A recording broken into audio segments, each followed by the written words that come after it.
Hello, good evening, everyone. Happy Sunday. I'm sorry it's very late, but today is day 355 sa ato ang devotional. So, today is Sunday, January 19, 2025. Ang atong topic is, here are some big ideas about being joyful. So, ideas, so there's no word here, but I will give a word that we should be joyful. So in 1 Thessalonians chapter 5 verse 16 nga nag-ingon, always be joyful. So always be joyful.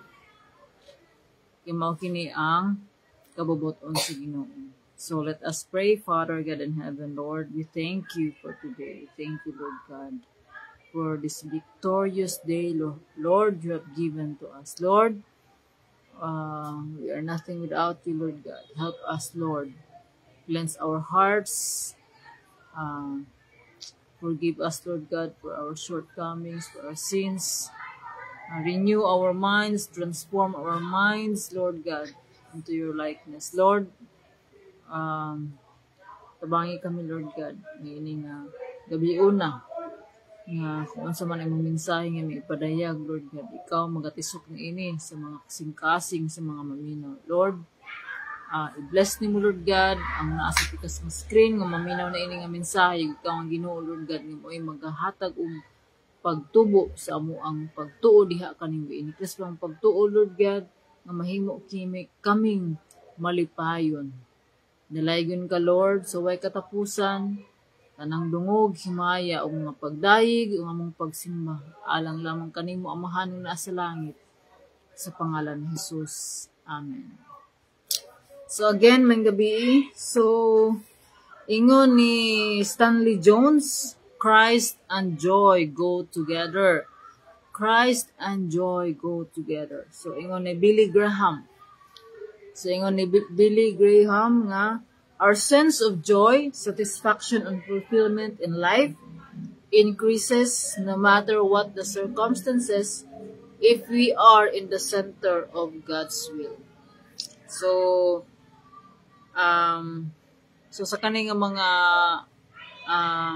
ideas about being joyful, if ang pulong sa Ginoo mo kini ang atong standard of living, so sa atong gibasa nga 1 Thessalonians chapter 5 verse 16 nga nag-ingon, always be joyful because mao kini ang kabubuton sa Ginoo. So kini ang kabubuton sa Ginoo. So angay nato nga kung matinumanon ta natay pagtuo diha sa Ginoo sa tanang nahasulat dinhiya sa pulong niya ato kining pagasundon. So karong gabi una, God is reminding us, kung ikaw nga nasa pikas screen nga naminaw niini, wala kay balong sa imong status sa imong kinabuhi, but God is telling us that He loves us so much and He wants us to be joyful.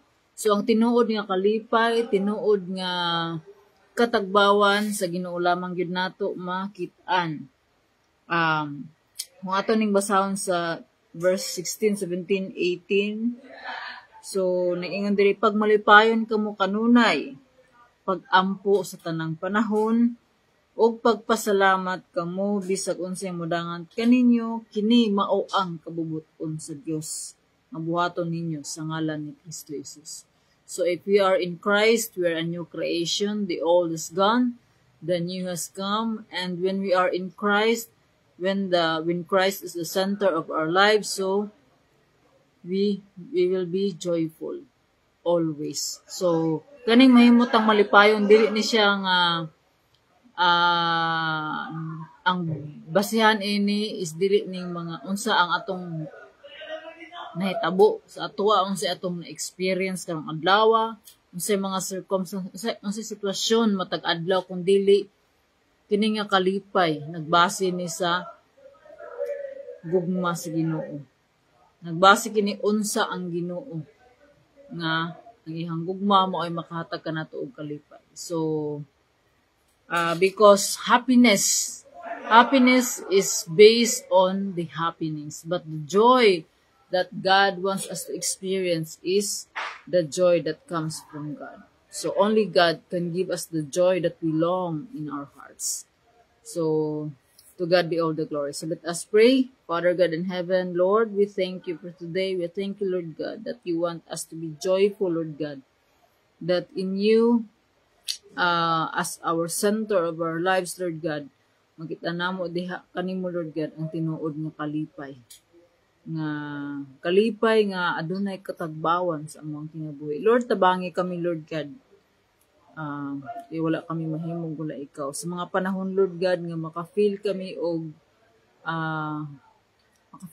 og kadautan or kaguol. Tabangi kami, Lord God, nga sa tanang mga challenges among kinabuhi, mahimo gyapon kaming magmalipayon. Kining tanan, Lord God, tungod ni sa imong grasya, Lord God. Lord, sa mga naminaw niini nga mensahe, ikaw ang Ginoo nga magatagbaw sa ilahang kinabuhi. Maghatag, Lord God, og pagtubo sa ilahang pagtuod diha kanimo, Lord God. Ug maghatag og paglaom, kalipay, ug kalinaw sa ilahang kinabuhi. Lord, imo ang tanang dungog, himaya ug mga pagdayeg. Dahang salamat sa imong pag-uban kanamo karong gabi una. Kining tanan, Lord, among gipasalamatan ug giampo sa pangalan ni Jesus. Amen. So again, may gabi. Good night to God bless and see you tomorrow. Bye.